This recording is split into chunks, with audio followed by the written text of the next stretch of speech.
Pasanglah telingamu, hai langit, aku mau berbicara,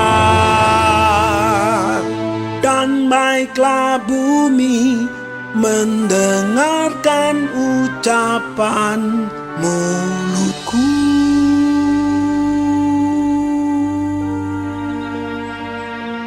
Mudah-mudahan pengajaranku menitik laksana hujan, perkataanku menetes laksana embun, laksana hujan renai ke atas tunas muda, dan laksana dirus hujan ke atas tumbuh-tumbuhan. Sebab nama Tuhan akan kuserukan. Berilah hormat kepada Allah kita. Gunung batu yang pekerjaannya sempurna, karena segala jalannya adil. Allah yang setia, dengan tiada kecurangan, adil dan benar Dia. Berlaku busuk terhadap Dia mereka yang bukan lagi anak-anaknya, yang merupakan noda, suatu angkatan yang bengkok dan belat-belit. Demikianlah engkau mengadakan pembalasan terhadap Tuhan, hai bangsa yang bebal dan tidak bijaksana. Bukankah Ia Bapamu yang menciptakan engkau, yang menjadikan dan menegakkan engkau? Ingatlah kepada zaman dahulu kala. Perhatikanlah tahun-tahun keturunan yang lalu. Tanyakanlah kepada ayahmu, maka ia memberitahukannya kepadamu. Kepada para tua-tuamu, maka mereka mengatakannya kepadamu. Ketika Sang Maha Tinggi membagi-bagikan milik pusaka kepada bangsa-bangsa, ketika Ia memisah-misah anak-anak manusia, maka Ia menetapkan wilayah bangsa-bangsa menurut bilangan anak-anak Israel. Tetapi bagian Tuhan ialah umat-Nya. Yakub ialah milik yang ditetapkan baginya. Didapatinya dia di suatu negeri, di padang gurun, di tengah-tengah ketandusan dan auman padang belantara. Dikelilinginya dia dan diawasinya, dijaganya sebagai biji matanya.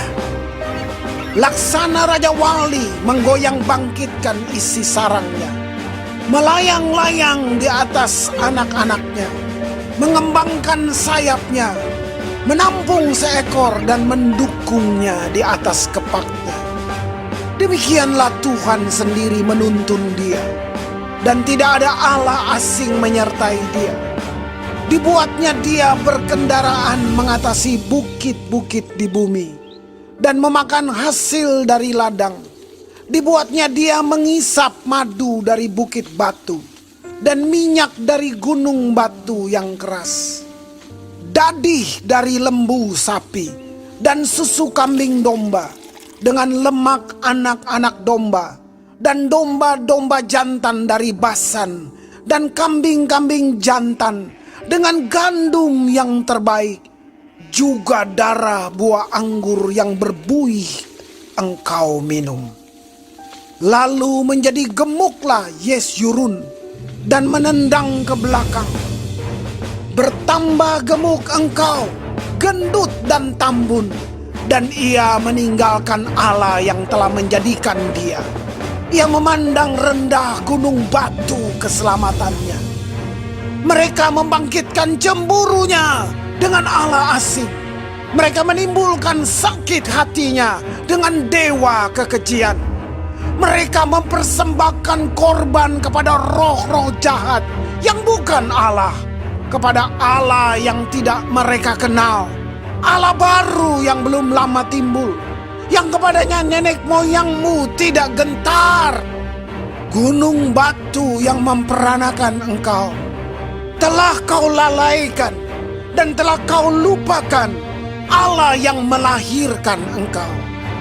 Ketika Tuhan melihat hal itu, maka ia menolak mereka karena ia sakit hati oleh anak-anaknya lelaki dan perempuan. Ia berfirman, aku hendak menyembunyikan wajahku terhadap mereka dan melihat bagaimana kesudahan mereka. Sebab mereka itu suatu angkatan yang bengkok, anak-anak yang tidak mempunyai kesetiaan. Mereka membangkitkan cemburuku dengan yang bukan Allah. Mereka menimbulkan sakit hatiku dengan berhala mereka. Sebab itu aku akan membangkitkan cemburu mereka dengan yang bukan umat, dan akan menyakiti hati mereka dengan bangsa yang bebal. Sebab api telah dinyalakan oleh murkaku, dan bernyala-nyala sampai ke bagian dunia orang mati yang paling bawah.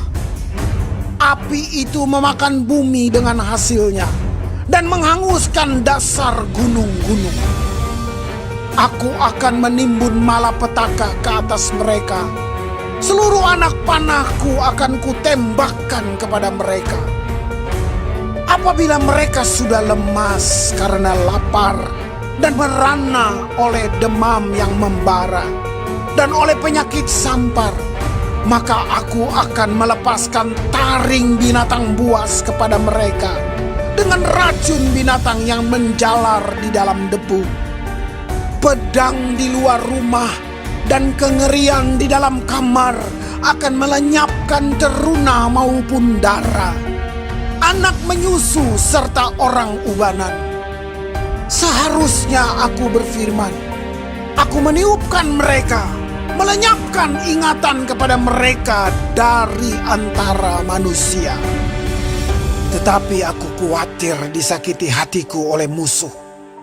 Jangan-jangan lawan mereka salah mengerti. Jangan-jangan mereka berkata, tangan kami jaya. Bukanlah Tuhan yang melakukan semuanya ini. Sebab mereka itu suatu bangsa yang tidak punya pertimbangan dan tidak ada pengertian pada mereka. Sekiranya mereka bijaksana, tentulah mereka mengerti hal ini dan memperhatikan kesudahan mereka. Bagaimana mungkin satu orang dapat mengejar 1.000 orang, dan 2 orang dapat membuat lari 10.000 orang, kalau tidak gunung batu mereka telah menjual mereka, dan Tuhan telah menyerahkan mereka. Sebab bukanlah seperti gunung batu kita, gunung batu orang-orang itu. Musuh kita boleh menjadi hakim. Sesungguhnya pohon anggur mereka berasal dari pohon anggur Sodom dan dari kebun-kebun Gomora. Buah anggur mereka adalah buah anggur yang beracun, pahit gugusan-gugusannya. Air anggur mereka adalah racun ular dan bisa ular tedung yang keras ganas. Bukankah hal itu tersimpan padaku, termeterai dalam perbendaharaanku? Hakkulah dendam dan pembalasan pada waktu kaki mereka goyang, sebab hari bencana bagi mereka telah dekat. Akan segera datang apa yang telah disediakan bagi mereka. Sebab Tuhan akan memberi keadilan kepada umatnya, dan akan merasa sayang kepada hamba-hambanya.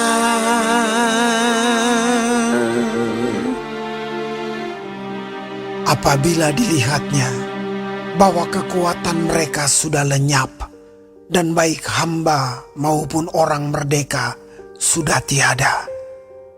Maka ia akan berfirman, di manakah Allah mereka, gunung batu tempat mereka berlindung, yang memakan lemak dari korban sembelihan mereka, meminum anggur dari korban curahan mereka? Biarlah mereka bangkit untuk menolong kamu, sehingga kamu mendapat perlindungan. Lihatlah sekarang bahwa akulah Dia, tidak ada Allah kecuali aku. Akulah yang mematikan dan yang menghidupkan. Aku telah meremukan, tetapi akulah yang menyembuhkan. Dan seorang pun tidak ada yang dapat melepaskan dari tanganku. Sesungguhnya aku mengangkat tanganku ke langit dan berfirman, demi aku yang hidup selama-lamanya, apabila aku mengasah pedangku yang berkilat-kilat dan tanganku memegang penghukuman, maka aku membalas dendam kepada lawanku dan mengadakan pembalasan kepada yang membenci aku. Aku akan memabukkan anak panahku dengan darah, dan pedangku akan memakan daging, darah orang-orang yang mati tertikam dan orang-orang yang tertawan, dari kepala-kepala musuh yang berambut panjang. Bersorak-sorailah, hai bangsa-bangsa, karena umatnya. Sebab ia membalaskan darah hamba-hambanya dan membalas dendam kepada lawannya dan mengadakan pendamaian bagi tanah umatnya. Lalu datanglah Musa bersama-sama dengan Yosua bin Nun dan menyampaikan ke telinga bangsa itu segala perkataan nyanyian tadi. Setelah Musa selesai menyampaikan segala perkataan itu kepada seluruh orang Israel, berkatalah ia kepada mereka, perhatikanlah segala perkataan yang kuperingatkan kepadamu pada hari ini, supaya kamu memerintahkannya kepada anak-anakmu untuk melakukan dengan setia segala perkataan hukum Taurat ini. Sebab perkataan ini bukanlah perkataan hampa bagimu, tetapi itulah hidupmu. Dan dengan perkataan ini akan lanjut umurmu di tanah kemana kamu pergi menyeberangi sungai Yordan untuk mendudukinya. Pada hari itulah juga Tuhan berfirman kepada Musa, naiklah ke atas pegunungan Abarim, ke atas gunung Nebo yang di tanah Moab, di tentangan Yeriko, dan pandanglah tanah Kanaan yang kuberikan kepada orang Israel menjadi miliknya. Kemudian engkau akan mati di atas gunung yang akan kau naiki itu, supaya engkau dikumpulkan kepada kaum leluhurmu, sama seperti Harun kakakmu sudah meninggal di gunung Hor dan dikumpulkan kepada kaum leluhurnya.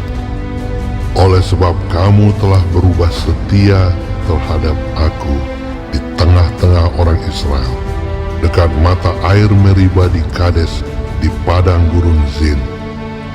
Dan oleh sebab kamu tidak menghormati kekudusanku di tengah-tengah orang Israel, engkau boleh melihat negeri itu terbentang di depanmu, tetapi tidak boleh masuk ke sana, ke negeri yang kuberikan kepada orang Israel.